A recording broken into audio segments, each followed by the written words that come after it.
Social மீடியாவில் இவ்வளோ சீக்கிரம் விஜய் சேதுபதிக்கு அகேன்ஸ்டாக எதிர்ப்பு குரல்கள் வரும் அப்படின்ற மாதிரி எதிர்பார்க்கல. நான் என்ன நினச்சேன், பிக் பாஸ் ஆரம்பிச்சு ஒரு 20 நாள் கழிச்சு அவரோட ஹோஸ்டிங் சரியில்லை, அவர் பண்ணுறது வந்து சரியாக வேலைக்கு ஆக மாட்டுது அப்படின்ற மாதிரி எதிர்ப்பு குரல்கள் வரும்னு நினச்சேன். ஏன்னா போன சீசன் அப்படி தான் வந்தது. ஃபஸ்ட்டு ஒரு 2-3 எபிசோடு பார்த்தீங்கன்னா நல்லா பண்ணார், அதுக்கப்புறம் நல்லா பண்ணலை. ஆனால் இந்த சீசன் பார்த்தீங்கன்னா ஆரம்பித்த வாரத்திலேயே அவருக்கு அகேன்ஸ்டாக எதிர்ப்பு குரல்கள் வருது. அதாவது ஒரு முக்கியமான பிரச்சனையை அட்ரஸ் பண்ணவே இல்லை.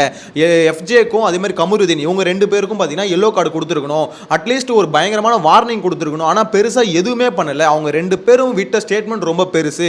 எஃப்ஜே வெட்டிடுவன் சொன்னதாகட்டும், கமருதீன் வந்து திவாகரை பிடிச்சி இழுத்து கீழே தள்ளினது, மிரட்டினது, அடிக்க போனது, அடித்தது. ஸோ இது எல்லாமே பார்த்தீங்கன்னா கண்டம் பண்ணியிருக்கணும். ஆனால் அவர் என்ன பண்ணார், எதுவுமே பண்ணல. ஜஸ்ட் பார்த்தீங்கன்னா ஒரு வார்த்தை வந்து அதை பற்றி பேசிட்டு போயிட்டாரு தவிர அது அழுத்தமாக நீங்கள் பண்ணது தப்பு அப்படின்னு சொல்லிட்டு அவங்களுக்கு ஒரு வார்னிங் எல்லோ கார்டு கொடுக்கவே இல்லையா அப்படின்ற மாதிரி ஒரு எதிர்ப்பு குரல்கள்.